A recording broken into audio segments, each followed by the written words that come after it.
સુરતના કાપડ માર્કેટમાં તેજીના માહોલ વચ્ચે કારીગરોની ઘટની સમસ્યા છેલ્લા 1 મહિનાથી મિલ સંચાલકોને સતાવી રહી છે।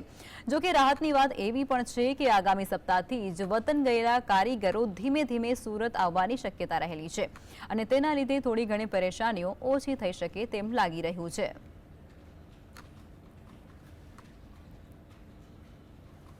કારીગરો માદરે વતન જવાની શરૂઆત થઈ હતી।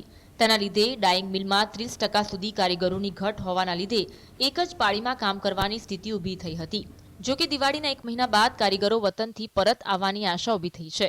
તે માટેનું કારણ એવું પણ છે કે દિવાળી, છઠ પૂજા અને ત્યારબાદ લગ્ન સિઝન પણ 15 ડિસેમ્બર સુધીમાં પૂરી થઈ જવાની છે।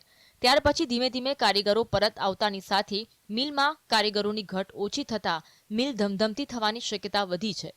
જો કે છેલ્લા કેટલાય સમયથી મિલમાં કારીગરોની 20% સુધી ઘટની સમસ્યા રહેતી જ હોય છે।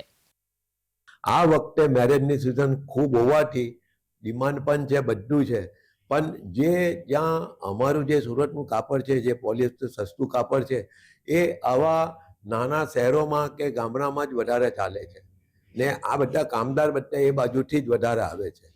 એને લીધે આ વખતે પરિસ્થિતિ થોડી તકલીફદાયક છે। એનું મૂળ કારણ આ છે। ડાઇંગ મિલમાં પહેલા યુપી, બિહાર, ઓડિશા, ઝારખંડ સહિતના રાજ્યમાંથી મોટી સંખ્યામાં કામ કરવા માટે કારીગરો સુરત આવતા હતા। તેમજ દર વર્ષે તેમના રોજના 10 થી 20 રૂપિયા સુધીનો વધારો કરી આપવામાં આવતો હતો। હાલમાં કારીગરોને રોજના 450 રૂપિયા આસપાસની ચૂકવણી કરવામાં આવતી હોય છે, જ્યારે કારીગરોને પોતાના વતનમાં જ 500 રૂપિયાની આસપાસનો પગાર મળી રહે છે। આ ઉપરાંત કોલકાતા, ચેન્નઈ જેવા શહેરોમાં કારીગરોને 500 થી 600 રૂપિયા રોજ આપવાની શરૂઆત કરવામાં આવી છે। તેથી કારીગરો હવે સુરત આવવાના બદલે અન્ય શહેરોમાં જતા રહ્યા છે।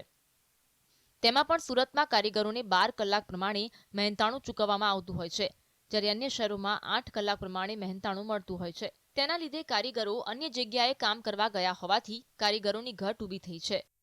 ખરેખર કહું તો જ્યાં અમને 10 માણસ જોઈતા હોઈએ ને ત્યાં માત્ર 6 કે 7 માણસ જ છે। હવે 6 કે 7 માણસ ડિમાન્ડ છે ને મારે તો કામ કરવાનું છે, મારે તો મારા ગ્રાહકને એને સેટિસ્ફાઈડ કરવાનો છે, એટલે હું કોઈ પણ રીતે એને મારા ગ્રાહકને સાચવીશ તો મારી ફેક્ટરી ચાલશે। એટલે આ ધોરણે ઓછા માણસોએ મેક્સિમમ આઉટપુટ કેમ લઈ શકાય, અત્યારે બધી જ ઇન્ડસ્ટ્રીઓ માટે મહેનત કરે છે। સરકાર પણ એને માટે પોઝિટિવ છે।